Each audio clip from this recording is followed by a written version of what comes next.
औज़ुबिल्लाहिमिनश्शैतानिर्रजीम बिस्मिल्लाहिर्रहमानिर्रहीम। अस्सलाम वालेकुम खान साहब।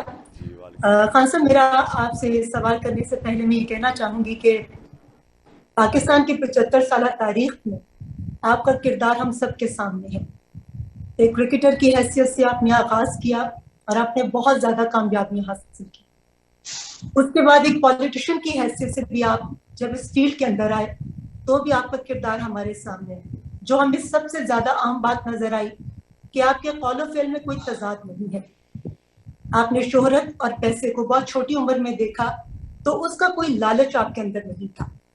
आज जिस मकाम पर आप खड़े हैं, मैं आपसे ये सवाल करना चाहूंगी कि आप दरिया के उल्टे रुख अकेले चल रहे हैं।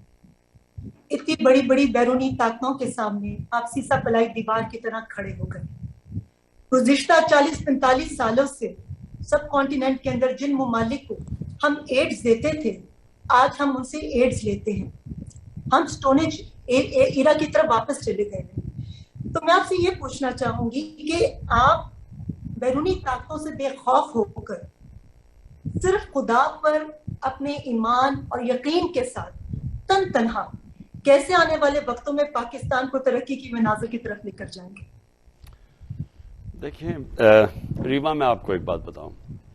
हमारे बदकिस्मती से मैंने अपनी सारी ज़िंदगी में देखा, क्रिकेट में मैंने देखा, फिर क्रिकेट के बाद भी मैंने लोगों को देखा, क्योंकि मुझे अल्लाह ने वो क्रिकेट में उस स्टेज पे लेके गया जो बड़े कम क्रिकेटर्स पहुंचते हैं, और हमारे मुल्क में तो शायद एक दो ही खिलाड़ी वहाँ पहुंचे हों। तो वो मैंने सारा स्टेज देखा, फिर मुझे इज़्ज़त भी मिली।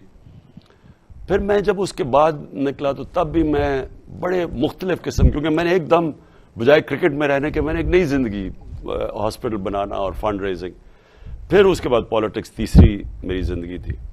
तो मैं सारी वक्त लोगों को मिलता रहा मुख्तलिफ किस्म के। देखिए, मैं आपको एक बात बताता हूँ। अल्लाह ने इंसान को अशरफुल मखलूक़ात बनाया। हम अल्लाह की सबसे अजीम मखलूक हैं। फरिश्तों को कहा कि इंसान के सामने झुको, क्योंकि फरिश्तों, शैतान ने जब नहीं झुका तो अल्लाह ने कहा तुम्हें नहीं पता मैंने से कितनी सलाहियत दी है। मौलाना रूमी इसको एक और तरह कहते हैं कि अल्लाह ने इंसानों को कहते हैं जब तुम्हें पर दिए तो तुम क्यों चूंटियों की तरह रेंगते हो। कहने का मकसद ये है कि हम सब में अल्लाह ने बहुत सलाहियतें दी हैं। हमारे में मसला क्या आ जाता है कि हम ज़मीनी खुदाओं को, हम बुत परस्ती लग जाते हैं रास्ते में। हम खौफ का बुत पूजा करना शुरू कर देते हैं कि मुझे कोई जलील कर देगा, मैं फेल हो जाऊंगा, मुझे कोई मार देगा, मुझे मेरी रिस्क, मेरी नौकरी चली जाएगी। ये सारे जो ये खौफ का बुत है, ये इंसान को रोक देता है अपनी मुकाम पे पहुंचने के, अपनी ख्वाब के पीछे। तो हमारे नबी सल्लल्लाहु अलैहि वसल्लम, जो एक हमें अल्लाह का हुक्म है कि उनकी ज़िंदगी से सीखो, तो वो भी तो एक, हमने उनकी ज़िंदगी से क्या सीखा।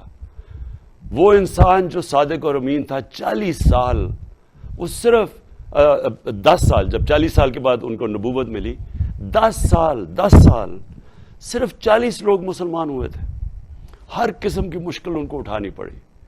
तो अल्लाह ने हमें उनकी ज़िंदगी से क्या सिखाया कि इंसान के हाथ में सिर्फ उन्होंने नियत और कोशिश दी है।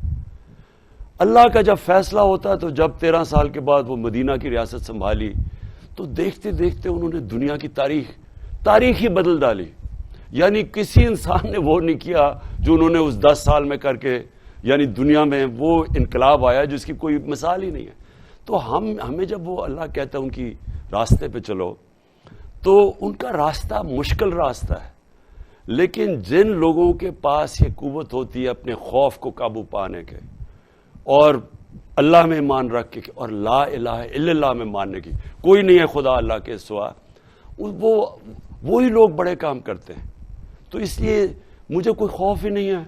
क्या होगा, मैं अपनी पूरी कोशिश करूंगा, क्या होगा, मैं फेल हो जाऊंगा, लेकिन मैं अपने ज़मीर को उसका तो सौदा नहीं करूंगा, और आखिर में अपने अल्लाह को जवाब दूंगा कि मैंने कोशिश पूरी की।